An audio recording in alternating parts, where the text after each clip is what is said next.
નમસ્કાર મિત્રો. આપણા આધુનિક અને ઝડપી જીવનમાં લાઇટ મોટર વ્હીકલ એટલે કે હળવા મોટર વાહનો જેમ કે કાર, જીપ, ટેક્સી, નાની પિકઅપ વાન વગેરેનું સ્થાન ખૂબ જ મહત્વપૂર્ણ છે, જે આપણા રોજના જીવન, સમાજ કે દેશને સતત ગતિશીલ રાખે છે. આ વ્યવસાય છે લાઇટ મોટર વ્હીકલ ડ્રાઈવર એટલે કે હળવા મોટર વાહન ચાલક. જ્યારે આપણે લાઇટ મોટર વ્હીકલ કે LMV કહીએ છીએ, ત્યારે તેમાં કાર, જીપ, ટેક્સી કે નાની ડિલિવરી વાન જેવા વાહનોનો સમાવેશ થાય છે. એક કુશળ ડ્રાઈવર હોવું એ માત્ર સ્ટિયરિંગ પકડવા કે એક્સિલેટર દબાવવા પૂરતું સીમિત નથી. તે એક ખૂબ જ મોટી જવાબદારી અને કળા છે. તો ચાલો મિત્રો, આજે આપણે હળવા વાહન ચલાવનાર ડ્રાઈવરના કરિયર વિશે વધુ માહિતી મૈત્રીબેન પાસેથી મેળવીશું. તો મૈત્રીબેન, સૌપ્રથમ એ જણાવશો કે LMV ડ્રાઈવર એટલે શું? જી હા, હળવા વાહન ચલાવનાર એ એવો જવાબદાર વ્યક્તિ છે જે કાયદેસર લાયસન્સ સાથે કાર, જીપ કે વાન જેવા વાહનોને સુરક્ષિત રીતે ચલાવી મુસાફરો અથવા માલને સમયસર અને સલામત રીતે તેમના ગંતવ્ય સ્થળે પહોંચાડે છે. LMV ડ્રાઈવરની કામગીરી શું હોય છે અને તે ક્યાં કામ કરે છે?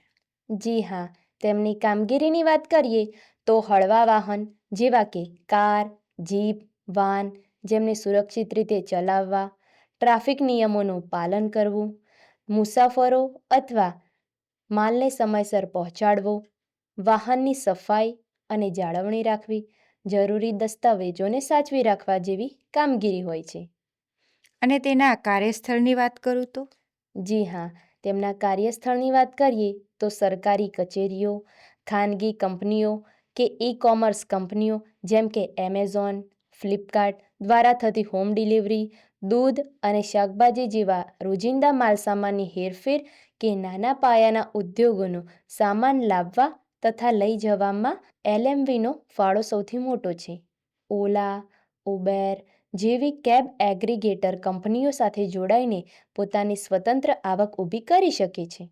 સ્કૂલ તથા કોલેજ વાન, હોસ્પિટલો, ટ્રાવેલ્સ અને ટેક્સી સેવા, જેમાં ટુરિઝમ સેક્ટરમાં મોટાભાગના પ્રવાસીઓ સાઇટ સીઇંગ માટે પ્રાઇવેટ કાર કે જીપ ભાડે લઈ શકે છે. વ્યક્તિગત કાર ડ્રાઈવર બની શકે છે. LMV ડ્રાઈવર બનવા માટે જરૂરી વ્યક્તિગત ગુણો કેવા હોવા જોઈએ? જી હા, વ્યક્તિગત ગુણોની વાત કરીએ તો જવાબદારી અને શિસ્ત, સમયપાલન, ધીરજ અને શાંતિપૂર્ણ સ્વભાવ, ટ્રાફિક નિયમોની જાણકારી, સારા આરોગ્ય અને દ્રષ્ટિ જેવા ગુણો હોવા જોઈએ. LMV ડ્રાઈવર બનવા માટે શૈક્ષણિક લાયકાત અને ભરતી પ્રક્રિયા શું હોય છે? જી હા, શૈક્ષણિક લાયકાતની વાત કરીએ તો સામાન્ય રીતે 8મું અથવા 10મું પાસ, માન્ય LMV ડ્રાઇવિંગ લાયસન્સ અને કેટલાક સ્થળે બેજ અથવા બેજ પરમિટ જરૂરી હોય છે. જ્યારે એની ભરતી પ્રક્રિયાની વાત કરીએ તો સરકારી ક્ષેત્રોમાં જાહેરાત દ્વારા ભરતી, અરજી ફોર્મ ભરવું, ડ્રાઇવિંગ ટેસ્ટ, દસ્તાવેજ ચકાસણી અને પછી ઇન્ટરવ્યૂ હોય છે. LMV ડ્રાઈવરનું માસિક વેતન કેટલું હોય છે? માસિક વેતન સરકારી ક્ષેત્રે સરકારશ્રીના પગાર ધોરણ મુજબ અથવા ખાનગી ક્ષેત્રમાં તેમની કુશળતા અને અનુભવના આધારે હોય છે.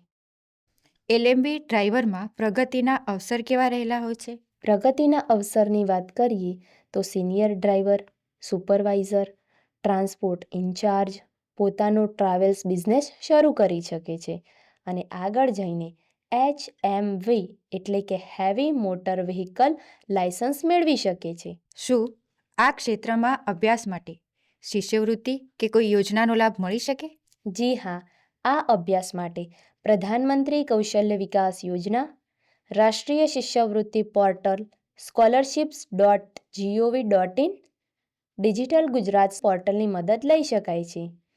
LMV ડ્રાઈવર એક જવાબદાર અને સન્માનિત વ્યવસાય છે. યોગ્ય તાલીમ, શિસ્ત અને મહેનતથી વ્યક્તિ આ ક્ષેત્રમાં સફળતા મેળવી શકે છે. આજના સમયમાં પરિવહન ક્ષેત્રમાં રોજગારની તકો સતત વધતી રહી છે.